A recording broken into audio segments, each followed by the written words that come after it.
Student चलिए हम लोग क्वेश्चन नंबर 9 को सॉल्व करते हैं। देखिए क्वेश्चन नंबर 9 में क्या कहा जा रहा है। इसमें कहा जा रहा है ABCD एक समलंब है जिसमें AB समांतर DC है तथा इसके विकर्ण परस्पर बिंदु O पर प्रतिच्छेद करते हैं। दर्शाइए कि AO upon BO is equal to CO upon DO है। तो हमें दिखाना है और हमसे कहा जा रहा है ABCD क्या है, एक समलंब है जिसमें AB समांतर DC है। तो चलिए सबसे पहले हम लोग एक समलंब बना लेते हैं। तो स्टूडेंट आप समझिए हमारा क्या है, ये हमारा एक समलंब है और ये जो समलंब है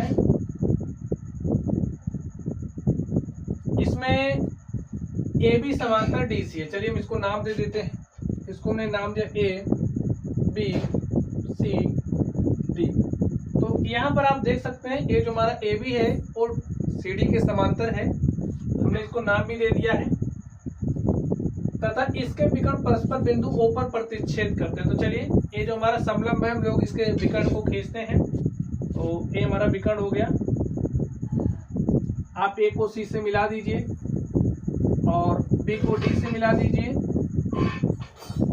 तो हमने B को D से मिलाया और A यहाँ कहाँ पर प्रतिच्छेद कर रहे हैं, इस बिंदु पर। और ये जो बिंदु है इसको हमें क्या नाम देना है, O नाम देना है। अब हमें दिखाना है कि AO और BO का जो अनुपात है, देखिए AO और BO का जो अनुपात है वो बराबर है CO और DO के। किसके बराबर है, CO और DO के बराबर है। तो चलिए हम लोग इसको सॉल्व करते हैं और देखते हैं हमारा सॉल्यूशन क्या होगा। सबसे पहले आप लोग लिख लीजिए हमें क्या क्या दिया है। लिखिए दिया है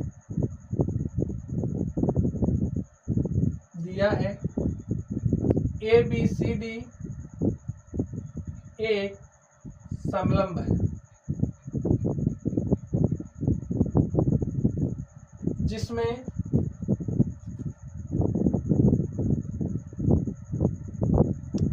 AB समांतर किसके, DC के है। तो AB समांतर DC है तथा विकर्ण AC और BD बिंदु O पर प्रतिच्छेद करते हैं। इसको भी लिख दीजिए तथा विकर्ण AC तथा BD बिंदु O पर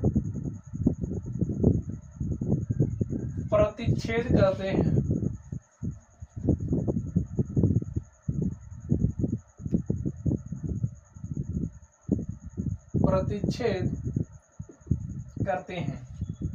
अब स्टूडेंट हमें क्या सिद्ध करना है, हमें क्या दिखाना है, यही दिखाना है। तो इसको भी लिख दीजिए।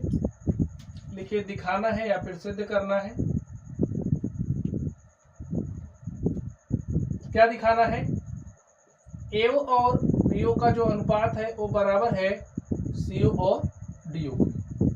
तो ये हमें दिखाना है। चलिए इसमें हम लोग एक छोटी सी रचना कर लेते हैं और उसके बाद हमारा क्वेश्चन सॉल्व होगा। तो देखिए हम क्या करेंगे, यहाँ पर एक बिंदु लेंगे।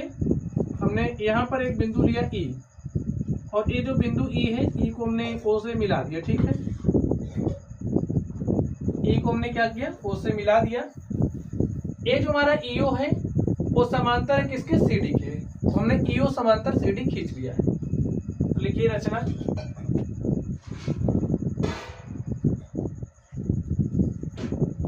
EO समांतर CD हमने क्या किया, खींचा है।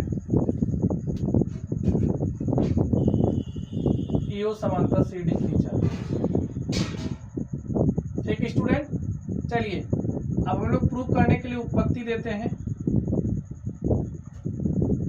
अब आप लोग ध्यान से देखिए, ये जो EO है वो क्या है, समांतर है। किसके समांतर है, CD के समांतर है। तो अब आप लोग इस वाले त्रिभुज में ध्यान से देखिए, इसमें ध्यान से देखिए EO समांतर CD है।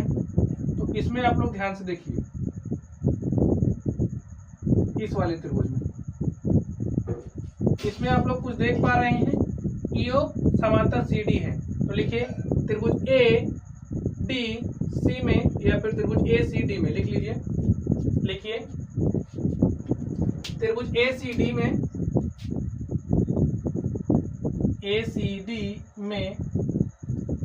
में क्या है, EO समांतर CD है। लिखिए समांतर CD। इसलिए अब ये जो हमारा त्रिभुज है इसमें थेल्स प्रमेय अप्लाई हो जाएगी, तो आप लोग थेल्स प्रमेय अप्लाई करिए, लिखिए। इसलिए थेल्स प्रमेय के अनुसार, थेल्स प्रमेय के अनुसार, अब स्टूडेंट आप लोग बताइए थेल्स प्रमेय से हमारा क्या हो जाएगा। AE और ED का जो अनुपात, देखिए AE और ED का जो अनुपात है, देखिए AE अपॉन में ED वो बराबर किसके होगा, देखिए AO और CO के, या फिर AE अपॉन DE भी कर सकते हो, जैसा भी ठीक पड़े। तो यहाँ पे हमें CO लाना है, AO अपॉन में CO। आप लोग चाहे OC पढ़ें या CO पढ़ें, दोनों बात देखिए, चाहे AE पढ़ें, इसको देखिए, चाहे AE पढ़ें चाहे EA पढ़ें, बात एक ही है, ठीक। तो यहाँ पर हमें CO दिखाना है, तो इसी के अकॉर्डिंग हम लोग यहाँ पर लिखते हैं। तो लिख दीजिए AO अपॉन में CO, AE अपॉन DE या फिर ED बराबर होगा AO अपॉन CO के। तो यहाँ पर हमने राइट किया। और स्टूडेंट आप इसको मान लीजिए समीकरण नंबर 1। चलिए अब आप लोग ध्यान से देखिए, कहाँ पर ध्यान से देखेंगे, अब हम लोग इस त्रिभुज में देखेंगे ABD में। देखिए EO समांतर CD है और ये जो हमारा CD है समांतर है AB के, यहाँ पर हमें दिया गया है, देख लीजिए। ये जो DC है वो समांतर AB के है, ADC समांतर AB है। तो जब EO इसके समांतर है तो ये जो EO है वो AB के भी तो समांतर होगा। तो लिख दीजिए, लिखिए पुनः त्रिभुज ABD में, या फिर अब लिख दीजिए त्रिभुज ABD में जो हमारा EO है वो समांतर है AB के। EO समांतर AB किस बेसिस पर है ये आप जान गए।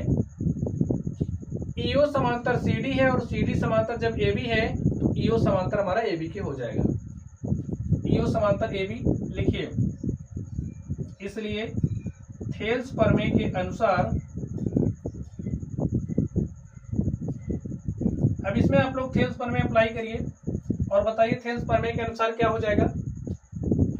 EO AB के समांतर है तो यहाँ पर AE और DE का जो अनुपात होगा, या फिर ED,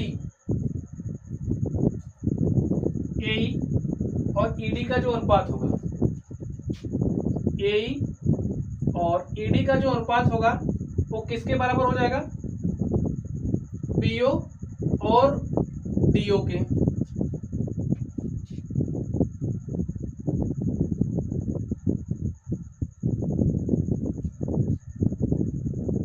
BO और DO के, ठीक। या फिर आप लोग ऐसा भी कर सकते थे, DE अपॉन में AE, DO अपॉन में BO, इस तरीके से देखिए, DE अपॉन में AE बराबर हो जाता है DO अपॉन में BO के। और बाद में जब आप इसका व्युत्क्रमानुपात लेते हैं तो कुछ इस तरीके से लिखते हैं, AE अपॉन में DE is equal to BO upon में DO। तो देख लीजिए उसी को हमने यहाँ पर डायरेक्टली राइट कर दिया, ठीक है। DE कहिए या फिर ED कहिए, दोनों बात एक है, ठीक है। तो चलिए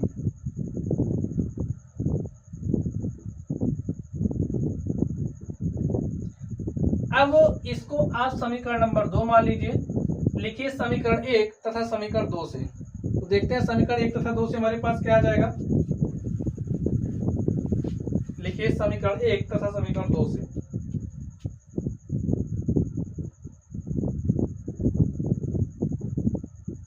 एक तथा 2 से। अब स्टूडेंट आप लोग देखिए 1 तथा 2 से क्या होगा, AE अपॉन ED का यहाँ पर मान रख देंगे। AE अपॉन ED का मान यहाँ पर रखेंगे, हमारे पास क्या हो जाएगा, इसके स्थान पर A रख दीजिए। लिखिए AO अपॉन में CO बराबर हो जाएगा BO अपॉन DO की। और देखिए मैं क्या सिद्ध करना था, AO अपॉन BO। चलिए इसको एक बार क्रॉस मल्टी, इसको आप यहाँ पर भेज दीजिए, A यहाँ पर चला आएगा AO अपॉन में BU इज इक्वल टू हो जाएगा ए, वहां ए हर में है ना, तो यहाँ पर जाएगा अंश में हो जाएगा, तो CO अपॉन में DU। तो हमें प्रूव करना था AO upon BU is equal to CO upon DU। और स्टूडेंट यहाँ पर आप देख सकते हैं ये हमारा क्या हो चुका है, प्रूव्ड हो चुका है। तो इस तरीके से ये जो हमारा क्वेश्चन था हमने इसको सॉल्व कर लिया है। तो चलिए आप लोग पढ़ते रहिए। अगर आप लोगों को कोई भी डाउट हो तो आप लोग कमेंट बॉक्स में कमेंट करना। वीडियो पसंद आए तो वीडियो को लाइक कीजिएगा, चैनल पर नए हो तो सब्सक्राइब कीजिएगा। चलिए आप लोग पढ़ते रहिए। Thank you.